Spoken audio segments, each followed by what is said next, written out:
Actually, right, Jane.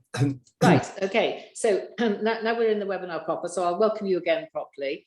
And thank you all for coming along. It's obviously a topic that's very close to everyone's heart, and it's one of the many webinars that AWL London have run for us over the past years. I think everyone's had a chance to look at the web etiquette, but I will just run through the main parts.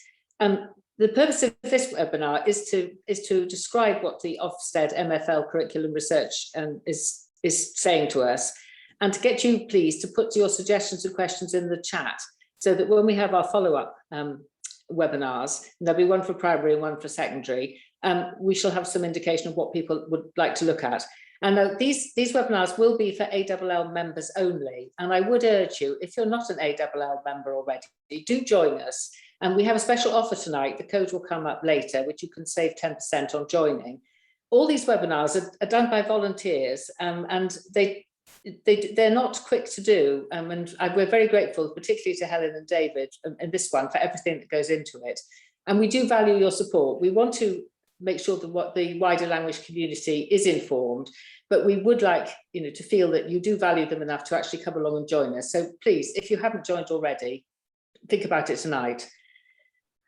And on the call tonight, there's myself, there's Stephen Hawkes, I'm sure you all know, who's another AWL trustee, Helen and David, who are going to introduce us. Helen's an AWL trustee, and David is an executive head teacher. So why join us? Well, you can be kept up to date. You're part of a great supportive network of language teachers, and it helps you to adapt to all the different things that life throws at us in the modern language world. And you can also really take charge of your own career progression and improve your practice through all the many events that we offer. And it's a great motivator. There's lots of ideas that come from all our members in AWL. If you're a member of AWL, perhaps you'd like to put that in the chat and encourage. Yes, please do. Please tell us why you think it's a good idea, and convince all our other participants tonight. So there's an appeal, and here is the join us today and become a member slide. So there's your code, Ofsted 10. So if you go on the website, and when they ask for your code, that's the one to put in. There's all kinds of memberships. You can join as an individual, you can join as a school. So, don't delay, act today. Right, and now I'm going to pass on to Helen and David. Okay. And can we welcome everybody to this Ofsted presentation. As you'll see from this slide, there are a number of issues that we're going to try and bring together. Starting with the Ofsted 2019 framework, its emphasis on the national curriculum, and then contrasting it with the recent DfE subject content proposals and what we'll find in the Ofsted Curriculum Research Review. The fact that there are 4 different elements means that there's quite a lot of content that we're going to be needing to share with you, and to highlight where there may be contradictions within those 4 elements. Then Helen is going to walk you through the research review in some detail, focusing on the national curriculum requirements. And as we've said already, there will then be future webinars that are sector specific. But you'll appreciate why, with 4 different elements to get through, we need to be going through, highlighting some aspects, not necessarily looking in detail at each moment, but starting to draw out the contradictions or the discrepancies as we go through. This really is a presentation where you need to get the totality and then go back and reflect on the earlier slides in the light of what we've covered further down the presentation. So it is complex, there's a lot to get through, but we hope that we'll break it down for you into manageable chunks. So the key point that we want to highlight is that we're starting with the 2019 framework and its emphasis on the national curriculum, but then the divergence that seems to happen between that, which is the statutory framework we're all operating in, and the recent DfE GCSE subject content proposals and the curriculum research review. And it's that discrepancy that we're really wanting to highlight. But in order to understand the discrepancy, you need to know both aspects in order to understand why there may be a conflict. And the other bit that we're going to draw attention to is within the curriculum research review, at the end of each section, there are a number of high quality teaching may ... And it's the word may that's in there, not should, that we're going to explore in some detail. Language is really important, and we'll try and highlight that as we go through.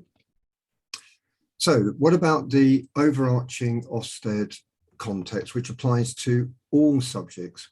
So this began back in September 2019.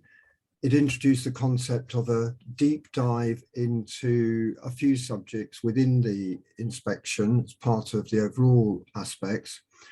And those of you who've been around for a long time will remember that's how Ofsted started. Then it went quite general, but this is now putting back focus and pressure on individual heads of department. And so that's one of the key drivers for us in doing this presentation, is to help heads of department who are going to be on the sharp end of some of this to be well prepared and feel confident about it. But as you'll be aware, no sooner had the framework inspections begun in September 2019 than the pandemic emerged, and so there was a suspension in March 2020, and those on-site inspections are just resuming. And we have to say, we are very aware of the very high stakes nature of those inspections and the way that everything goes towards that overall judgment. There is such a difference between good and requires improvement. Whatever people may wish to say, it is high stakes, and everybody in the school will be wanting to play their part to make sure that the school is getting at least a good outcome. So let's look back at the 2019 framework in detail and what happens for all subjects. So at the moment I'm focusing on all subjects, and then we'll focus in on modern languages. So again, those who've been around for a while will remember previous chief inspectors, including Michael Wilshaw, who brought a very idiosyncratic approach to it. And then in 2017, Amanda Spielman began a radical review. Hers was very much a research-based approach as to what delivered a rounded curriculum. And it was based around research. And what we want to do is just give you a quick timeline as to where we got to in terms of producing the current report. So back in 2017, she was appointed. She then started to commission research with HMCI commentary, and then the actual education inspection framework itself was produced. There was a draft that came out in the January, which was again helpful because it allowed for comment. Then it was published in May, giving people time, as well as the framework. You then needed the actual inspection handbook itself, all ready so as to start in September 29, with everybody being familiar with the whole thrust behind Ofsted inspections. And as far as individual subjects were concerned, that followed on, well, you can see February 2019, subject curriculum groups were set up.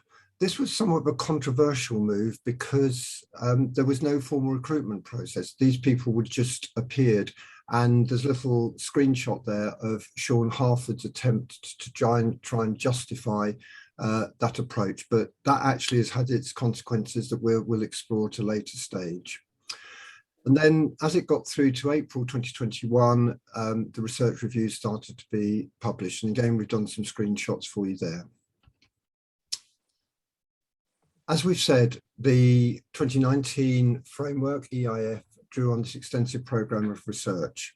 Within it, Ofsted are very, very clear that they are not stipulating one particular pedagogy, and there's no subject-specific detail within the EIF. What there is, though, is a key focus on the curriculum as a totality, moving away from the narrow focus on outcomes. And you'll see later on why it's so important to note that in the phase 2 of research, they identified 3 different approaches in schools, which were all successfully invested in curriculum design. And one of them they described as knowledge engaged, where skills and knowledge are intertwined. And the importance of this will become clear at a later stage. But what we're trying to do is just show you where this can all be referenced. So summary of the research process is there. We've been through that previously. That's how we've got up to June 2021 with the languages review. And now I'm going to pass over to Helen to look in more detail at the national curriculum for modern languages at both Key Stage 2 and Key Stage 3.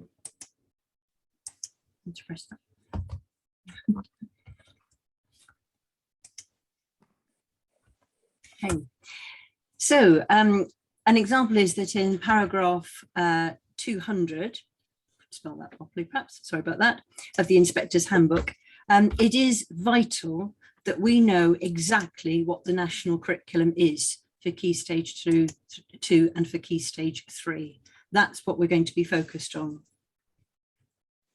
There's a document for Key Stage 2, as you know, and there's a document for Key Stage 3. So please refresh your memory of its contents. The highlighted phrases in yellow are where there seems to be some discrepancy with the Ofsted curriculum research review. And we won't discuss them at this stage, but we will discuss it as we go through the curriculum review later. So on this slide, you've got the purposes and the aims. Then here we've got the shared aims for Key Stage 2 and for Key Stage 3. And these are the attainment targets which should be taught. And note that they should be taught, not may be taught, but should be taught. So that's a contrast with the research review statements, which will describe practices which may be features of high quality curriculum. And we would say that the word should trumps the word may.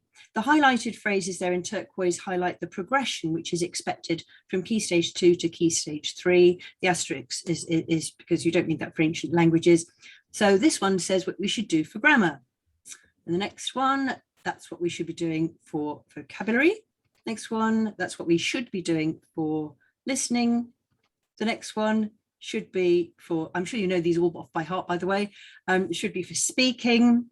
Next one, that's what we should be doing for reading. The next one, what we should be doing for writing. And it's just in the Key Stage 2 that you have reference to the sound spelling correspondences.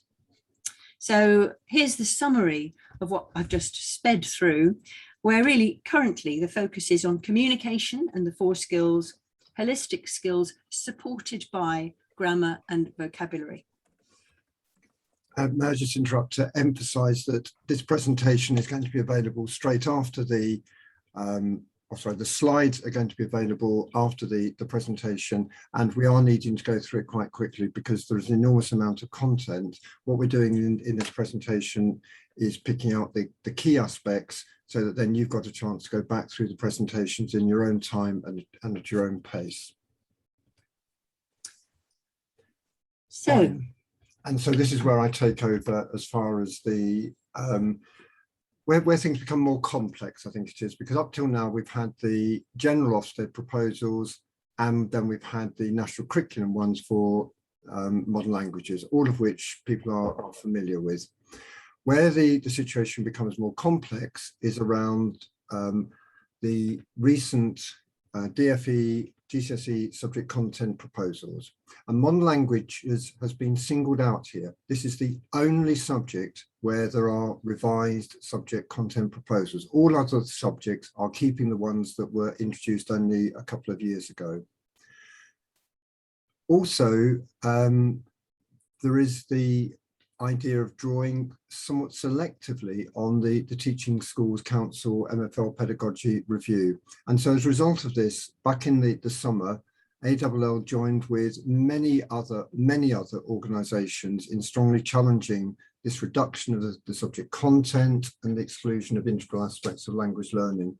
And the fantastic news was that the all-party parliamentary group for modern languages published a statement which people could then publicly endorse.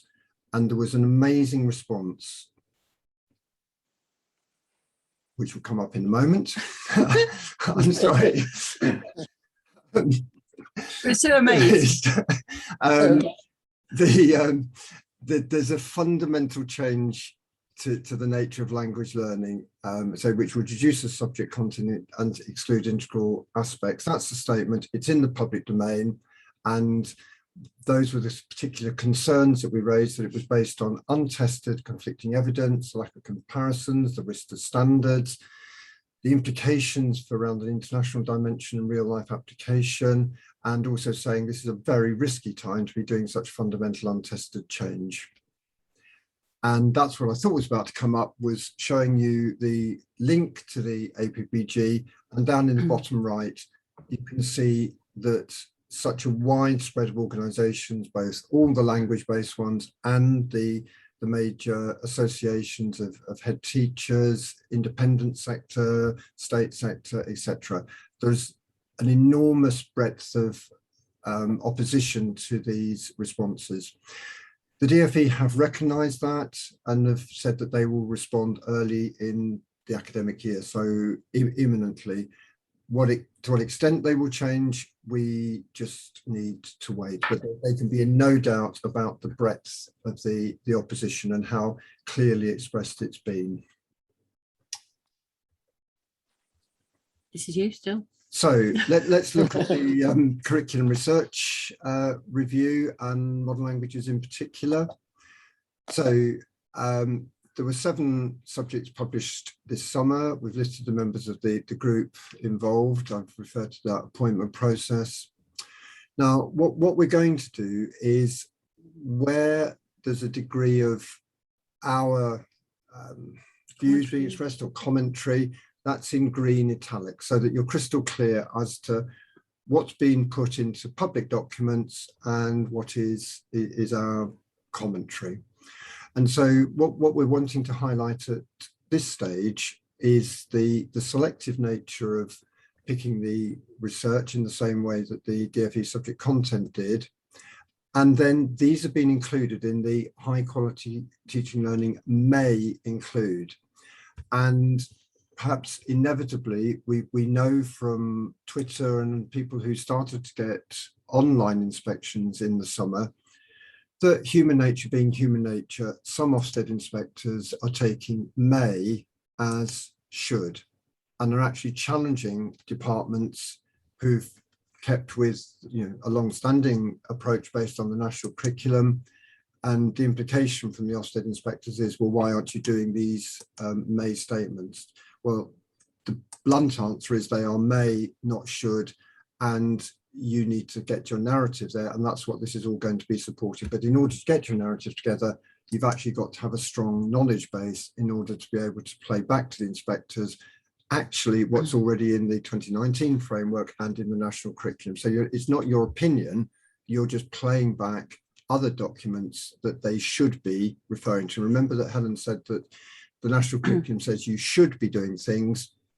What we're trying to do is help you just play back to the inspectors what does the national curriculum say you should be doing, rather than the curriculum research review says that you may be doing. And they'll listen, Debbie, because they are human, I'm sure. So.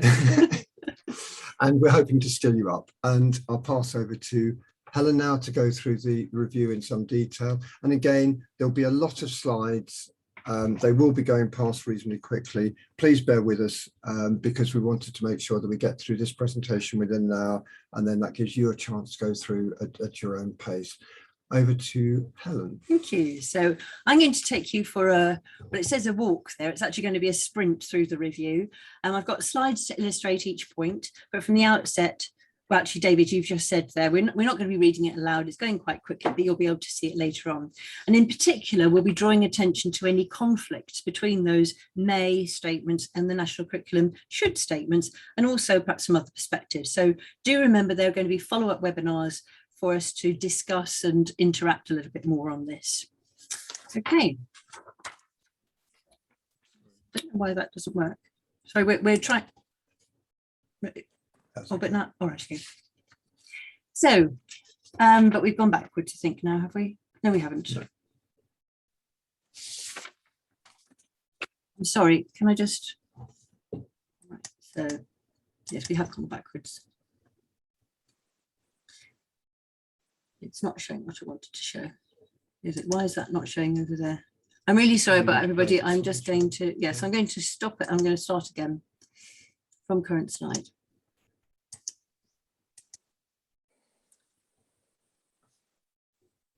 Right, I will, sorry, intro. Right, I'm now going to stop the show again. Start from current slide. Yeah, so if you just, Okay. Yeah. It's still not working. Sorry, everybody.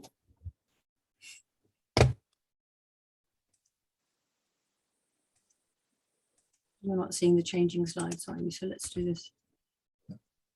We're back, are we now? Oh, good. Right, here we are again then. So we're on to slide 52. Here are the sections then of the review. They're not enumerated in the review itself. So for ease of reference, I've just added letters to define the sections and numbers to define the subsections. As you can see, after the introduction, there are 4 sections, which could be the focus of your own curriculum review: curriculum, pedagogy, the teaching and learning, assessment, and school culture and policies. So first of all, the review introduction. There's a statement about the role of languages in the curriculum. And here's a statement about the purpose for this particular review. And here's a key statement, which we must never, ever forget. There is no single way of achieving high quality languages education. So you've already seen this slide. I've just put it in pretty colours here just to show where the sections start and end for each one. And it's really useful that in this review section, there's reference to the sources for each thing that they say. It's made very clear. So let's start with the first section, the national context. This section highlights Ofsted's view as to the reasons for the pressured position that languages are in. And the summary it's no surprise at all. But it's particularly significant that for these reviewers, it's that they take the last bullet point as being the main factor. That's about motivation, but specifically the need for self-efficacy. And this focus you're going to find forms the core of the research, which is selected later on, a focus on the steps, to the exclusion, it may seem, of any other reasons or motivational factors which are listed there. So here's the overall picture for all sectors, primary and secondary. And note Ofsted says that it's clear that pupils often perceive languages to be difficult. We're now used to this. It's typical misuse of that word perceive. It is harder to reach a comparable grade in modern languages. Here's the secondary context with the stats about falling entries and the concern that Ofsted have for all subjects, actually, not just MFL, that tendency to reduce Key Stage 3 to just 2 years. And then here's the primary context. And again, no surprises. But we do need to note the fact that there's not a consistency, as long as there's no consistency in the choice of a single language at primary, that fundamentally undermines any rationale for seeing primary as a precursor for secondary, and any comments about effective transition where that expectation is for continuing the same language. The issue of equality of access to the curriculum and then the reality of what happens is a pervading theme across all subjects, and rightly so. And here are the issues which are identified by Ofsted. The profile for languages then is skewed to more able and girls. 2.2 then is the section where Ofsted gives its perceptions on the reasons for poor uptake of languages. So here are its findings on factors which make languages important to pupils. So this is what they see as being the positive. The first 3 are reflected, aren't they, in the national curriculum purposes, aims and attainment targets, about being communicating it, being useful, being interested in culture. The last one is the finding which dominates the review and its recommendations, pupils needing to feel that they are successful language learners. And we heard a politician say at a meeting once, "I'm an intelligent person, so why can't I speak it fluently?" Ofsted picks out 2 elements where pupils struggle: seeing relevance and feeling successful. And we must note here that it's important for people to realise that with respect to that lack of success, again, severe grading means that this is not just a perception for pupils, but a reality, in as much as they're likely to be getting lower grades in languages than in other EBAC subjects. Given all the findings, Ofsted leaps to this as the main solution to improve take-up, to have a positive impact on pupil self-efficacy. Pupils need to feel successful in their learning and be clear about how to make progress. And the emphasis on the review is almost exclusively on this element, apparently ignoring the other features which pupils value, like being able to communicate and enjoying culture. Here are other barriers which are addressed in the school policy section at the end of the report, which David will talk about. And this is the last time I'm going to mention this again, but I'm going to say it, that business about the relative difficulty of languages. It's a reality we've been drawing attention to for 17 years. And it's sadly dismissed with those words that solving this may not be a panacea. And we must note again that it's willfully distorting the case for tackling severe grading, which is simply requesting a level playing field. We're not requesting panacea. In all subjects, next slide, Ofsted's focus is on knowing more and getting better.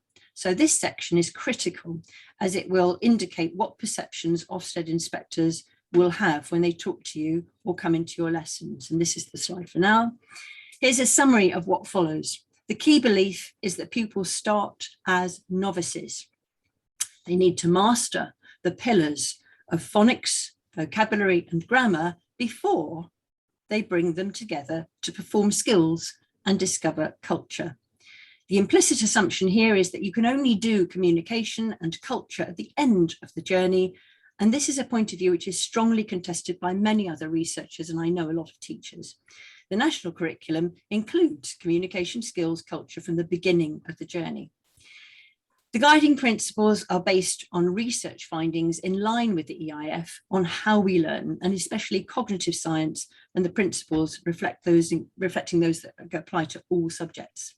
So here they are. And this is, when you come back and perhaps look at this in more detail, it's quite a good example of using phrases which are now widely accepted, but they've been interpreted here to give a particular slant, to limit the focus for beginners on vocabulary, phonics and grammar with a fear of overload by expecting them, for example, to perform skills or memorize useful chunks of language. So these principles then are applied to the pillars of progression in the curriculum, phonics, vocabulary and grammar, and we're going to go through those soon.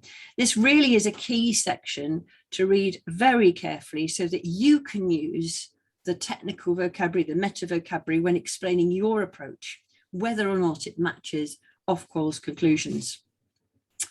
So next slide, here's the core understanding. Beginning learners focus on the building blocks. Only later do they combine to be able to communicate and get culture. So this emphasis seems to run contrary to the ambition to establish communicative skills and cultural knowledge from the outset, not having to delay purposeful communication. Just as with the pedagogy review and the subject consultation, phonics get particular attention. This is very much a Gove project, the belief that synthetic phonics approach to reading can help progress. And here it's translated to another language. However, many feel that there are fundamental differences between learning to read and write in your own language when the young person already can speak and listen to it, in comparison to learning another language.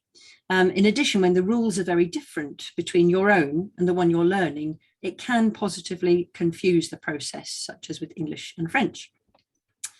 So how do these pillars of progression tie in with the should of the national curriculum? Now here's a slide where I've highlighted the frequency of reference to skills for the national curriculum, communication and competence. In the national curriculum, those pillars, as the sense has it, underpin the competencies, but the competencies are not delayed or reserved for experts. So we're going to go through each of the three in turn now. Firstly, the one about the building block of phonics. This slide summarizes the research. It sees mastering phonics as a way of improving listening and reading as learners can then decode the word. So the emphasis on that rather than being able to speak with a good pronunciation. All the sections from now on are followed by a list of statements to which I'm sure Ofsted inspectors, specialist or non-specialist, will refer. So these are the statements you really need to know and be thinking about, is this what our curriculum has or not? And if not, are you able to explain why not?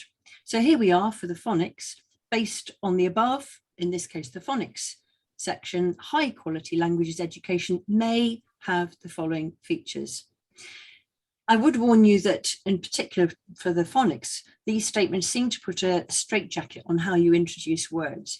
It would be difficult to be spontaneous or authentic if everything has to be planned to the last detail, wouldn't it? Where you can't include a word in a lesson because the spelling sound correspondence has not been taught beforehand. Anyway, according to the national curriculum, you should be focusing on accuracy of pronunciation and intonation alongside the development of speaking. It is not required to be a discrete element. So it'd be good after each section, as we say, to ask yourself questions about your narrative in the light of the review and the national curriculum. And this is what we will be doing in future webinars. Susie Buell for the primary, and some others of us will be doing the secondary. I've already got some ready prepared questions, and I know that Susie's done a lot of preparation already on this. So we've had the pillar of phonics, now the pillar of vocabulary. This will all be very, very familiar if you've been looking at the GCSE proposals for the content review. Like that review, this vocabulary one is very, very long. I've summarized it under 7 headings. This could lead to a very detailed scheme of work. If you look at the NSELP resources, where every single word is referenced and deliberately recycled. And we note for number 3 and 4 there, the whole issue of frequency is highly contentious. You look at the APPJ statement calling for a halt to this, but note that this at least acknowledges that less frequent words can be useful. Carrying on with the headings, the last 3, the organisation of words section is very much in line with the subject content proposals, with the idea of rejecting themes and topics, which again is a very contentious approach. In its obsession to move away from themes, it even suggests grouping words alphabetically or in parts of speech, which to me would counter what a lot of us do, the common practice of making things more memorable by grouping things together or having synonyms or antonyms or whatever. So what will inspectors expect to see based on this? We've got 6 points here. Here are the first 3. Explicitly relating the vocabulary to grammar and phonic knowledge, which I think could seriously restrict real or authentic communicative activities. And then, so those are the 3 points. And then we've got the 4th point on the next slide, much detailed planning on the choice of words, mapping when they're introduced and practice later, deliberately planning in those areas seen as more advanced, but which, to be honest, I think quite a lot of us probably do from the outset. The final 2, a matter of concern perhaps that the vocabulary may be seen as being required for both receptive and productive, just as with the GCSE proposals. And I'd note that question about mastery is a debatable topic in education and language in particular. I don't know whether you want to say anything about that. No, okay. Okay. It's essentially, when is mastery? And Key Stage 2, Key Stage 3, Key Stage 4, adult fluency, what is mastery? Actually, it's a perpetual ongoing journey. Everybody continues to learn. You're never a master. So here's what the national curriculum has to say about vocabulary. First, the aims, which acknowledge the value of receptive knowledge and authentic resources. And then for Key Stage 2, this includes reference to themes, authentic sources, and using a dictionary. That's there as well.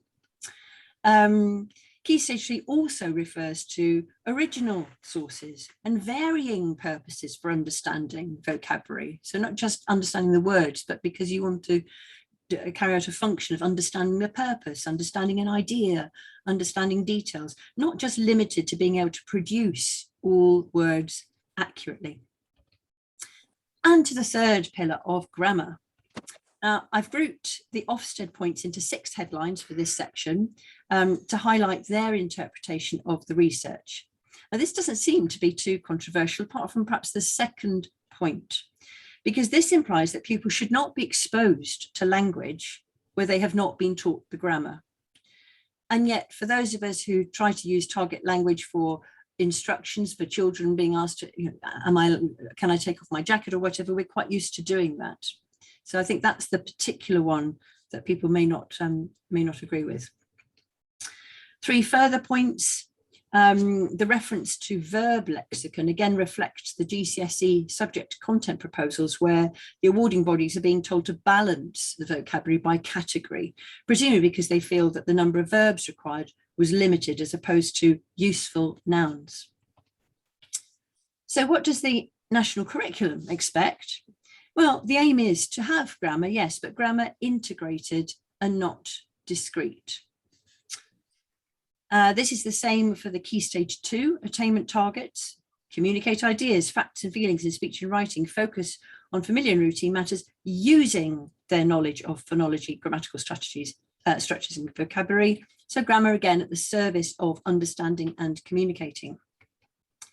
And it's only in Key Stage 3 actually that specific reference is given to accuracy. So what are the high quality features expected from the Ofsted team? Well, that grammar should be taught explicitly and productively. We now come to the section B3, which is about combining those pillars, moving from novice to expert. This section here describes how teachers plan for learners to go beyond the basic building blocks to communication skills. But note that that word communication and skill, they're not used. A key thing to note is that some of the skills which currently we expect from novices, beginners, are firmly put into the expert camp. And this again is in line with the GCSE subject content review, that expectation that less is covered, but there is more depth to allow mastery before communicative exercises. So in the national curriculum, though, we don't have that distinction between novice and expert. So this is summarised here, and I'd note that in a way that the national curriculum does seem to have higher expectations of what most pupils in UK schools would be doing. So this section B3 is about the skills. First of all, there's a section about the receptive skills. This section is about how pupils make progress beyond the building blocks to reach the skills of listening and reading, bringing together the blocks of phonics, vocabulary and grammar. So here on the left-hand column, you've got the novice learner described, and note that guesswork is frowned upon, so no exploring.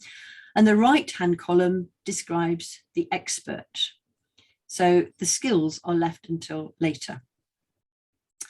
Listening is acknowledged as being more demanding than reading, and solutions are offered. Note again that the expectation is for all words to be known and understandable, hence the idea of needing a transcript. So listening for gist doesn't seem to be a purpose.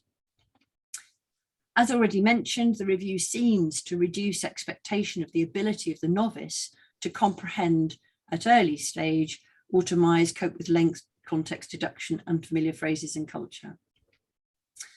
Likewise with reading, at Key Stage 3, the skills of reading for different purposes are referenced in the national curriculum. Understanding purpose, understanding details. It's not just a question of mastering the knowledge of vocabulary and grammar. Both key stages refer to authentic texts. So that was listening and reading. Here's the same approach towards speaking and writing. On the left-hand side, the description of the novice, leading to the right-hand side. Once the pillars are mastered, then you get the ability to communicate and interact. As listening was seen as more demanding than speaking, so sorry, I'm now, as, what am I saying here? I've got it the wrong way around, haven't I? So speaking is more demanding than writing. Thank you very much. That's what I've got written here. Teamwork. Oh yeah, thank you. Okay. So how do these descriptions match the national curriculum aims? It's the next slide. Here are the aims then for speaking. So as for listening and reading, the competencies are developed alongside the pillars. So novice learners can speak at speed and recall, etc. And then the should description from the national curriculum are much more demanding than those of the novice, with an emphasis on communication. The Key Stage 3 attainment target is even more demanding, describing at least those skills of an expert, I'd say, especially with respect to coping with unfamiliar language. So the skill of coping is required rather than an expectation that all words will be known. The same can be said of, next slide, writing skills. So Key Stage 2 is well beyond the novice description. May I interrupt a moment? You may. A colleague has just written to say, surely we should be judged on the national curriculum should, and that's absolutely the essence of what we're trying to say. So thank you for summarising it, and you're not dim. You're absolutely absolutely hit it on the nail on the head. So thank you for that comment. Helen. Okay, so on to the next slide.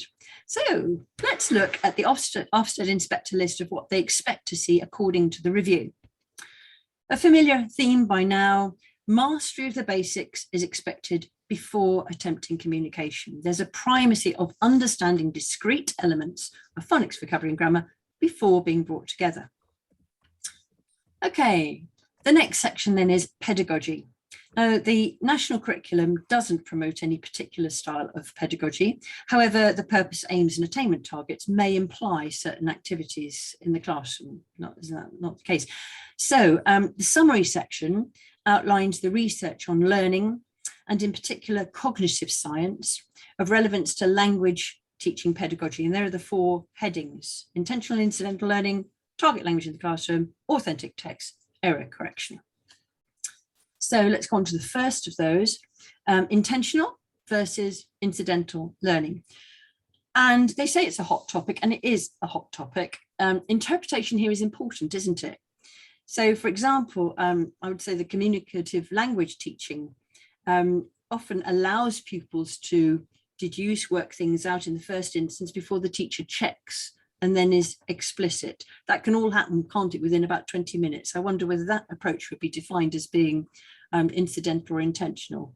But in summary, it concludes that novice learners are likely to be more efficient with explicit intentional acquisition and expert learners with inquiry-based approaches. Another hot topic is the use of target language, and it's unsurprising that the review, with its focus on clarity and explicit understanding, is cautious about this aspect. But it is heartwarming, isn't it, to see that at last we have reference to communication and learning in point 3. It should enable pupils, because at the Key Stage 2 national curriculum, it should enable pupils to understand and communicate ideas, facts and feelings focused on familiar and routine matters. So that's helpful. The word meaningful is there. It's good. Authenticity. Gosh, this is another topic that's been going on for a long time. You've already seen a stark contrast between the review's recommendation of ensuring all words are understood in a text rather than leaving pupils to deduce, especially at novice level. So it's no surprise that even though the pros are given, and they are relevant, especially when you refer back to those motivating factors for pupils, why they thought learning was important, for these reviewers, the concern to ensure systematic delivery of phonics, vocabulary and grammar trumps these elements. So authentic texts are out, and the next one, and the reason is given here. You limit the language to avoid demotivation, which seems a bit ironic given some of the other things that were said earlier. But note that the comment on the research is, research suggests that learners need to know around 95% of words of a text, written audio, in order to reach an adequate level of comprehension. And there seems to be a deliberate ignoring of the variety of purposes you could have. It could be argued that you actually do need 100% to really understand some of the details, but you don't need as much to get the gist or skim. For authentic listening, a solution is given that you should give them a transcript, which I'm sure we'd agree is superb for building vocabulary and lexis, but it ignores that purpose of listening, doesn't it, which can be purely for, say, gist comprehension, as opposed to a precursor for acquisition. When we look at the national curriculum expectations, we can see a fundamental conflict here. In the national curriculum, texts are not limited to being models for being able to produce the language. or an expectation that every single word is understood. Skills are referenced. Understand purpose, important ideas, details, accurate translation, only of short, suitable texts. And literary texts to stimulate ideas, develop expression, expand understanding of culture. These purposes aren't addressed in the review. And the fourth element of pedagogy is error correction, rightly drawing attention to concerns and factors. I think it's worth learning these learning these descriptors of ways to correct. The conclusion is that novice learners benefit from explanation rather than recasting, but you may want to be ready to explain why you may not constantly interrupt to correct when the aim is, say, communication, not accuracy. This phrase is just on its own, noting that error correction is most effective when done immediately. And yes, and yet it says that it may be that you want to only do a few corrections. Another aspect is attitudes to error correction. Note that in the national curriculum this isn't mentioned, but accuracy is not necessarily the main purpose for the national curriculum. It is communication. So what elements of pedagogy may they expect to see? Well, with respect to the national curriculum, the two discrepancies would seem to be the authentic texts and exposure to unfamiliar language, and secondly, the communication accuracy balance, particularly for Key Stage 2. Okay, 2 more sections to go. I'm doing assessment and then David will finish off with policies. We're nearly there. For assessment, there are 5 headings. Throughout, they stress that assessment should be fit for purpose. This means that any assessment tests what it's designed to attest. There's nothing original here, I don't think, except that I remember very clearly when I did my MA that I was told that the formative and summative are totally separate. People behave differently as to whether or not you're being tested formatively and summatively. But Ofsted describes its findings, and it may be interesting perhaps to know, as far as primary transition is concerned, what do other subjects do? On the secondary, it's no surprise to see the comment on GCSE, as this was a concern raised across all subjects. But as we've said, it is hardly surprising given that accountability system on GCSEs.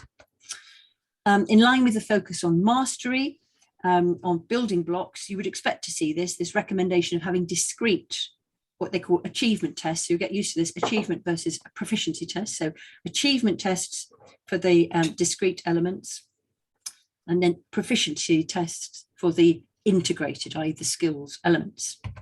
So the test should be planned, and the cognitive science underpinning the review shines through here as to how it should be done. Having described types of assessment, we reach specific expectations about how to test each element. So here are the expectations for phonics. Of course, to truly test phonics, it needs to be a word they've never seen before, doesn't it, really? Otherwise, it could just be memory. So either a word they've not seen before or presumably one that doesn't exist, I don't know. But anyway, that last sentence is pretty important there, I think. So phonics tests can include asking learners to spell or read out words that they've not yet been taught. Here's the expectation for teaching vocabulary. For testing vocabulary. And then, rather than say that these things should be taught in all 4 skills, we have the word modalities. There we are. Okay. Next one. So the features which make a test valid are here. And then the testing of the grammatical knowledge, the focus is on grammar rather than understanding. That's the key thing there.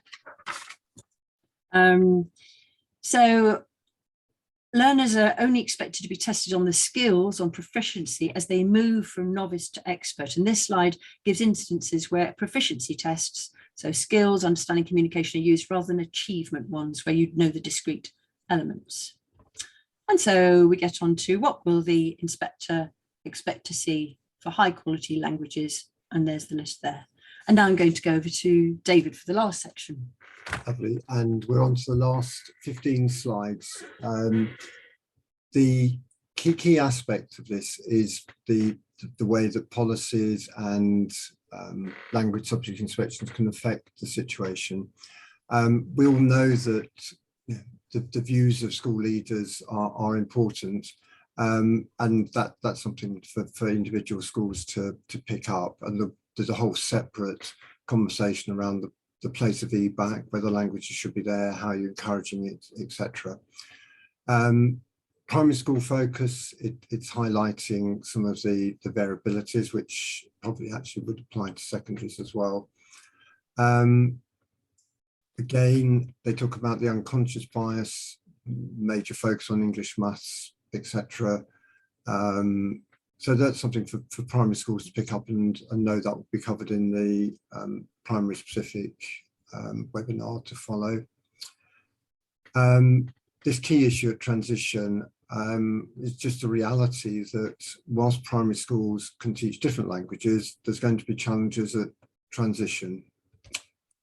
Key Stage 3, we know already that this application is widespread and growing, hence the pressure from Ofsted to make sure that they talk about the 3-year Key Stage 3 with everything being covered. But again, to some extent, those are going to be school policies rather than within the control of individual teachers or departments. Picking up on training, things there that it's important to be looking at your training provision. And these are some, again, the May statements. Well, hopefully the first one is true, and you can be working, discussing with your school leaders to get that, and then that step by step across the key stages. That's what the national curriculum says. It actually talks about talking foundation for learning further languages and equipping pupils to study and work in other countries. So quite a positive way looking forward. And this is the conclusion to the review itself. This isn't our conclusion. This is what's in the review in its final conclusion section. So what they're trying to do is to justify their narrow focus on phonics, vocabulary and grammar, really leaving communication almost as a final little bit that gets tucked on rather than as an absolutely integral part of language learning. All of this will be familiar to those of you who've been through the subject content discussion, and it's been encouraging to see the comments in the chat to show that I think people have been picking up that what we're highlighting to you is that the Ofsted 2019 framework says you must be looking at the national curriculum, and then the national curriculum has a series of should statements. Separately from that, from a very limited research base, the DFE subject content proposals and the Ofsted curriculum review have come up with their own particular slant, but it is in terms of May. So hopefully what we're trying to do from this, and I'm aware we're coming towards the end of our hour, is to have given you some ideas about going back to the national curriculum, getting your quotes narrative together so that you can be confident that if an Ofsted inspector comes in, you can actually play back to that Ofsted inspector what their own guidance is saying. Their own guidance is saying you should be following national curriculum, and then you can place in front of them the national curriculum and then show how that leads into your scheme of work and curriculum planning, because that trumps the May statements from the curriculum review. But you need to be confident, you need to have researched it, and hopefully this PowerPoint and all the work that has gone into it and Helen's blog post as well will give you the tools to be able to put forward a convincing and coherent case. And as I said, we will have the subject specific webinars to give you more support and guidance in preparing your own narrative. And at that point, we pass over to Jane. Yes, well, thank you immensely, Helen and David, for that. I know it was a marathon length, but it really did put into focus all the different and somewhat conflicting ideas that we've got. And I hope that colleagues now will have the time to go through the slides when they have them, to talk with their teams, to get back to the national curriculum, which is, after all, what we're meant to be teaching. And also that you will have been inspired to come and join us so that you can take part in the follow-up webinars, one for primary and one for secondary. I don't think we have dates for these yet, have we, Helen? Not yet, no, but we thought we'd do them fairly soon because Ofsted could come tomorrow, really. That's right. Sorry, don't worry. Don't worry. Don't make everyone panic already. But even if they come tomorrow, I feel that people are better prepared than they were an hour ago. If you suddenly find that they've turned up on you, but we do want to help, and that's why we wanted this first webinar to be open to all. But we would like now to, as I said at the beginning, don't delay, join today, and then you will get all the benefits and all the support, all the networking, all the motivation that comes from being part of the Subject Association. And we're making it really, really easy for you this time by giving you a handy discount code. And I think I will pass over now perhaps to Stephen just to have the final word. But before I do, I just want to thank Helen and David for the amount of work that's gone into this, and which is immense, but even more so for the clarity of which you put it over. I know it seems a strange thing to say, but you could actually relax and listen and know that you were going to understand. And if you want the greater detail, it's all coming for you tomorrow. So thank you so much for that. And we shall look forward to having everyone as with us for the next webinars to really feel on top of it if they do have to talk to an Ofsted inspector about it. Thank you. And Stephen, would you like to just finish off with a couple of words? Yes, just to say we'll be letting obviously ALL members know the dates of those webinars when they're settled. Those will come through the usual AllNet message that goes out to members every week with updates on all sorts of issues that are interesting. And we are very grateful, as Jane says, to Helen and David for spending their summer holiday reading the Ofsted curriculum review so they can talk about it so knowledgeably. And that's what you get, basically. When you join ALL, you come to meetings like this, and you meet people who are willing to do that, to give up their holidays to help other people understand things when we don't all have time to read everything. So do take advantage of that discount. Do check out the website all-languages.org.uk, where you'll find lots of articles and information about all sorts of things as well as this. And do join us. We hope to see you soon at another event. Yes, thank you. Thank you, Stephen. Yes. And I think everyone who's been here tonight will have seen the value of what we've been listening to. So thank you all very much indeed. And I think now it's time for hardworking teachers to have a little bit of relaxation. So I shall wish you all a very good evening and look forward to seeing you very soon back in another ALL webinar. Good night. Good night. Oh. I stopped our video instead of stop recording.